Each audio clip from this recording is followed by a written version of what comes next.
Blake Lively has been exposed in more ways than we can even keep track of at this point, and yet her past just continues to come back and haunt her. So guess what happened now, you guys? An old interview resurfaced where Blake literally explains her strategy for taking over movies, and this is actually insane. We need to watch this. So this video is from a 2022 Forbes Power Women's Summit. The headline says, Blake Lively taking the entrepreneurial stage, September 20th, 2022. I'm actually surprised this hasn't been taken down, but I guess Blake probably just forgot about all of the insane things she said in this. So now the internet has done what it does, and this is going to be up forever now. So anyway, the first part of this video that I thought was kind of funny is she takes off a pair of her earrings that she's wearing because they're like clanking together and making a really loud, annoying sound into the microphone. So she takes them off, puts them down on the table, and then she says this. Don't let me forget these. They're not mine. Or I can act like I forgot them and then pocket them.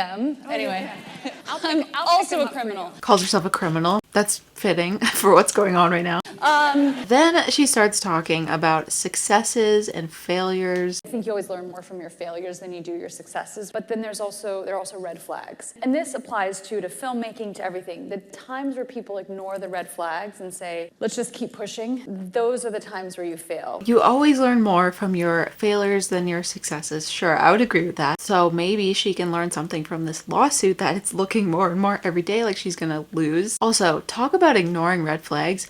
That, I will say, is a fail on Justin's part because boy oh boy did he ignore a lot of red flags. If you see that something's broken, you have to stop and fix it. Anyway, it gets crazier, so let's keep going. It's just as important to say, okay, I believe in this, and that's why I'm standing up for it, and that's why I'm not being difficult. And then there are other moments to go like, am I the asshole in the room? Like, what is happening here? That is like definitely going to become a meme because everyone's like, yeah.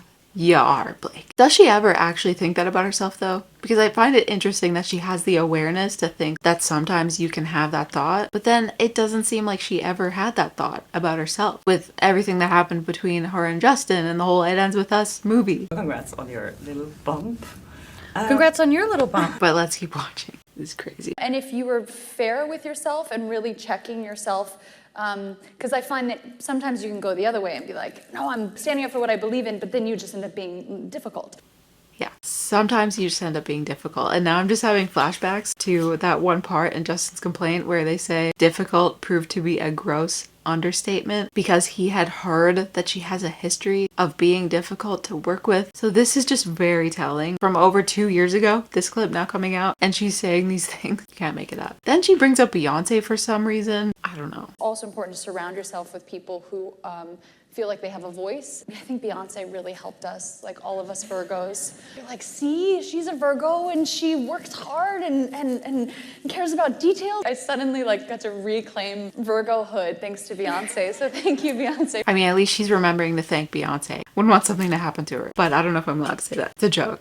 For legal reasons, that's a joke. Then she transitions to talking about the people that you work with, and this really is an interesting line coming from Blake. Let's listen to it. Life is too short to work with people who are assholes. Sorry to for that to be the word of the day, but it is. It's like, I want to work with nice people. I want to work with nice people. My question to that is, what about Justin? Do you think he wants to work with nice people? People that aren't a-holes? He probably does, but I mean, who cares about him, right? Am I working with good people who respect me and whom I respect? And that is actually the perfect segue into this next part, which is definitely the craziest part of this entire video. Let's watch it. When I was younger in my life and career, I would sort of shape myself to the version of myself that I thought that they wanted. I knew that they just wanted me to show up and look cute and stand on a little pink sticker where I'm supposed to go and say what I'm supposed to say. But I also knew that that wasn't fulfilling for me, that I wanted to be a part of the storytelling, that I wanted to be a part of the narrative, in the writing, in the costume design, in creating the character. And sometimes I had directors or producers or writers who would welcome that and invite that. And sometimes I would have people who really resented that because they were like, we just hired you to be an actor. Yet when I went in the meetings, I would just seem like I'm just there to be the actor and ready to get the gig. I wouldn't reveal that I actually need to have authorship in order to feel fulfilled.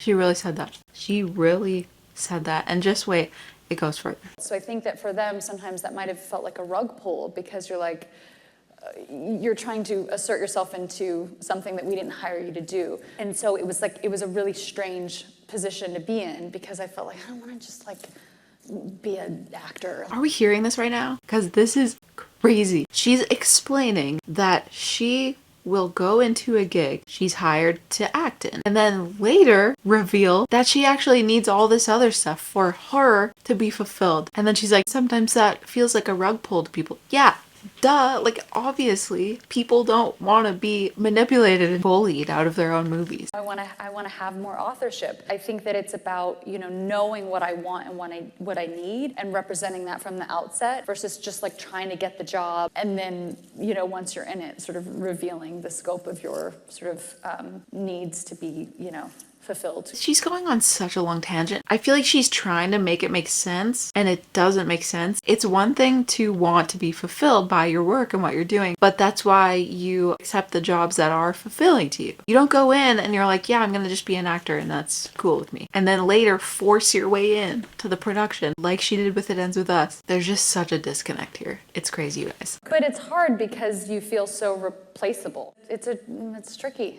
and sometimes you lose the job, Or sometimes it works and the director is too nice and can't say no and lets you get what you want and then has to sue you when you could have just quit.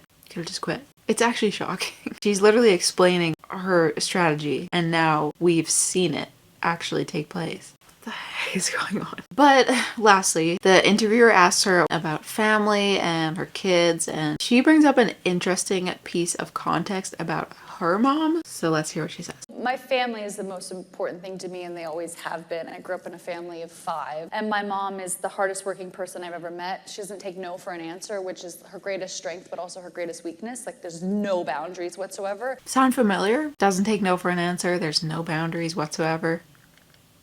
Interesting. If someone tells her no, she just literally doesn't understand. She never processed it. So maybe that's where she gets it from.